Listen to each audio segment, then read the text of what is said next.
Hello. So you've gotten old or you're weak, and that's nature's way of telling you you're at the bottom of the food chain. So unless you can run faster than the prey that's after you or the people that's close to you, you have to figure out a way to even the odds. And one way to even the odds is a firearm. So now you may have a firearm and you're finding out that you can't rack the slides anymore. It takes a little bit of force. So I'm going to show you some ways that you can either use these and rack them, or you can, find guns. I'll show you guns that are better for people with a weak racking hand, or, just can't pull the slide back. So one thing you can do is you can take, this is just a rubberized pot holder, and you can use like a jar opener or something like that. But this, sometimes people just don't have enough finger grip. So you can wrap that around and use that to rack the slide. It gives you a little bit of extra purchase on the gun to do that. So if you can't seem to do it by hand, get one of these pot holders. Another way is to rack it on the table. So one way to rack the slide, if you don't have the strength, is find the edge of the table and you put barrel up against there like that, and then you just like that, and that'll give you enough force to push it down. And if you've got something like the high point's got a really flat surface there, you can easily go like that, and it makes it easy to rack the slide if you don't have the strength. One option, if you have a hard time racking a slide, is a revolver. But the thing is, you have to remember when you choose a revolver, is like, this is a 22, and people are like, oh yeah, 22 doesn't kick and stuff. Well, the trigger pull on the 22 is a lot heavier. So a double action, it's heavy. Single action is pretty light. So you can either get it like this and pull the hammer back each time, or if you're pulling the hammer back and shooting it like that, this is about 11 pounds for the trigger pull. So some people, like my mother, couldn't pull that trigger pull on a 30, it was on some of the 38s. Now this is a Taurus, this is a 38 special by Taurus, which was lighter than the Smith & Wesson. The Smith & Wesson's was going about 12 pounds. This one's about 9 pounds. So the trigger pull on this is definitely a lot lighter. And the nice thing about revolvers is it's easier to load because you can just push that. You don't have to rack the slide, put it in there. But make sure you can pull the trigger, because some people just don't have enough hand strength to pull the trigger. Now, if that's a problem, you can always go with a single action. Now, the thing with single action is it's a little bit harder to load and stuff, but you pull it and you got to pull the hammer back, but the trigger pull is next to nothing. And pulling the hammer back is very light. This is a 45 long Colt. This is a 22. So it's the same idea. It's very light hammer pull, very light trigger pull. It's just loading it is a little bit more, because you got to open up the gate and put the rounds in like that. So it's not good for a quick draw, but if it's something that you're just going to leave in the drawer of the house or whatever, 6 shots is probably enough for what you need. So that's one option, is revolvers. So let's look at the next option. So another option is 22 in a larger pistol.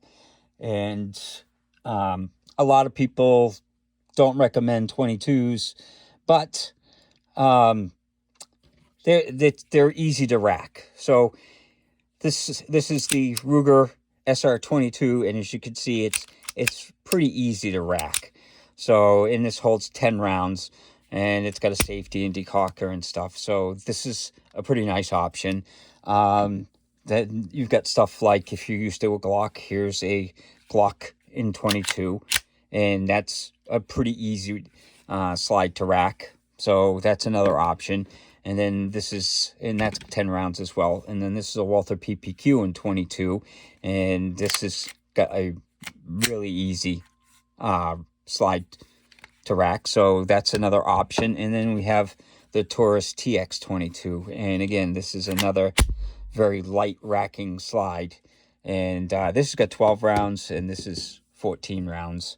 So these are all options for 22s that people will say, oh, it's not enough power, but this is easy to rack, and it's better to have something than nothing. So we're going to go into the next stage. This is a 22 as well, but this is something that I recommend to a lot of people because it's a little bit different. You don't have to rack the slide on this.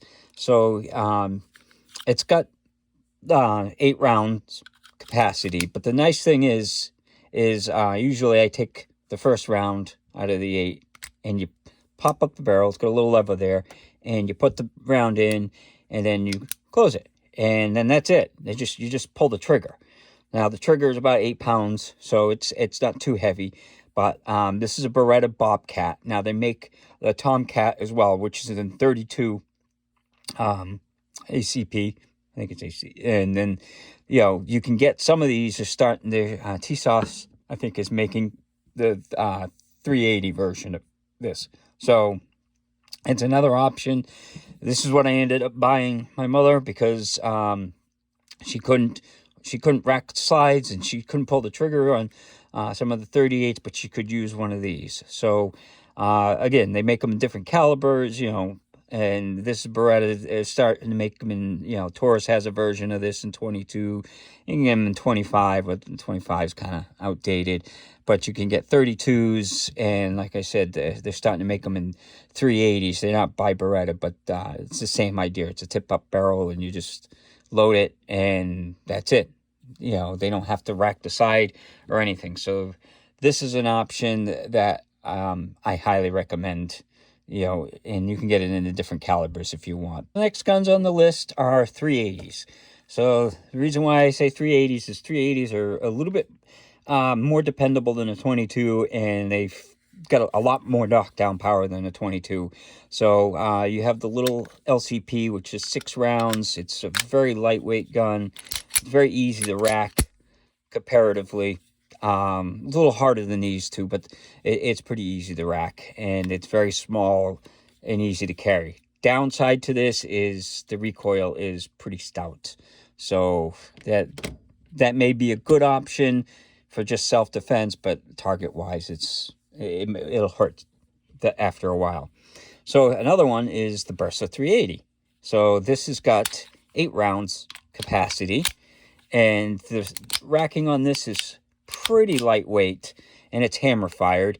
So one of the nice things about a hammer fired gun is you can always pull the hammer back and then rack it, and that makes it a lot easier.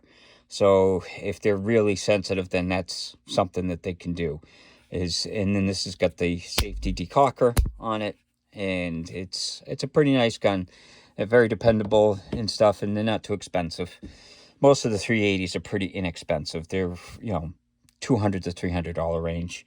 And then this is a Sky CPX3 and 380. Now this has got 10 rounds, so it's kind of nice. And it's got the very light rack. It's a little heavier, the slide, so the spring is a little bit lighter.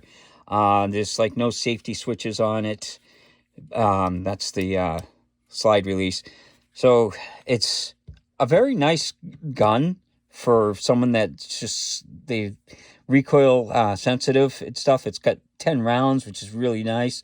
So, people say, oh, Skies suck. Well, I've had good luck with them, so I recommend them. And, Ruger's got really good reputation. Bersa, too. Some people are fussy, and they'll complain about the least expensive guns, but these were all good guns. I've had great luck with them. So, those are the 380s. So now we're going to go into the next stage. Okay, so now we're into the 9mm, and I think this is as high as I'm going to go for calibers, because if they're having trouble pulling the slide back, they may have trouble with the higher recoiling guns. So this is the Walther CCP, and it's got 8 rounds, very comfortable, and this is the gun that I'm going to recommend the best for most people for recoil sensitive, because it's got a gas delayed blowback system. So it actually has a little piston in there, and it keeps it, the gas gets vented and it keeps it from coming back too fast. So the reason why I recommend this is because it's got a very light slide, and the recoil on it is about 25% less than most 9mm. So, they got an easy rack slide. It's got less recoil than most of it. It's very comfortable to shoot, and it's got a safety if they want to use it. So to me, this is one of the best options for someone that's recoil sensitive, because it's lightweight and just everything about it for getting a 9mm power for something that's very controllable and very easy to shoot. This is a very good option. So some of the other options too is I got a bunch of Tauruses. There are other companies, but I have these on hand that are very easy to rack. So this is a TH9C. They have the full size one, and the racking on this is actually pretty light comparatively for a 9mm. So that's why I'm going to recommend it. And it's hammer fired. So again, you run into that if it's, if they can't pull it back with the hammer there, which I doubt if they'll have a problem, they can always lower the hammer and pull it back. It's got a safety that they can lock it up or they can decock it. So it makes it very safe. And this has got a 13-round capacity. And if you get the full size, you'll get ambidextrous controls. So that's another nice feature is, if they're left-handed, you can get the full size and they'll have controls on both sides. So very nice, and it's easier to rack if it's full size. Another Taurus that's the same size but a striker fire, basically. So this is the GX3. Any of the GXs, like the GX2 and stuff, those are all, easy to rack comparatively.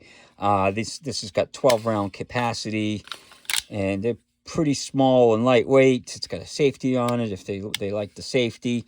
And the trigger pulls, before I go too far, these are pretty light. These are all like under 9 pounds. Well, these three are like under 6 pounds. So those are pretty light. I've been measuring the triggers, and 9 pounds is about the max that I would say, but these are very lightweight. This one's got a 9-pound trigger pull, and the reason why I say this for an option is because it's a big, heavy gun. Not good for carry, but the all steel guns are really easy to pull the slide backs usually because they got more mass in the slide, so the recoil spring is a little lighter, and it's easier usually to grip them and stuff like that. So this is the Taurus PT92. Now Beretta has the 92 or M9, and that's it's the same thing, but the trigger pull is a lot heavier on the double action on it, and that's one downside that I have with my Beretta M9. It's like 13-pound trigger pull, where this is 9 pounds of trigger pull. This one's got the safety and the decocker just like the other Taurus. So and this has got 17-round or 18-round capacity. I mean, they used to be 15 rounds. Now they keep going up. So that's another option. Now, these are not the be-all, end-all options. These are some of the ones that I have that I think are great guns for elderly people. Like I said, this Walther CCP is just great. And every time I bring it out, and, I have like my sister-in-law just bought one because when she tried it, she was like, she liked the recoil on it and the feel of it. So this is why I recommend that one. But like I said, there's tons of options out there, but be aware when you go to buy it, try to rack the slide. These, you can rack the slides easy. This has got pretty good recoil on it and stuff, and these are the same. These, they may look like they've got a lot of recoil, but even for 9mm, they've got very little. This one's got almost nothing for recoil because it's big and heavy. But a lot of people will recommend the 380s for someone that's older and has less hand strength. But hopefully this video was helpful for you, and hopefully you have a good day.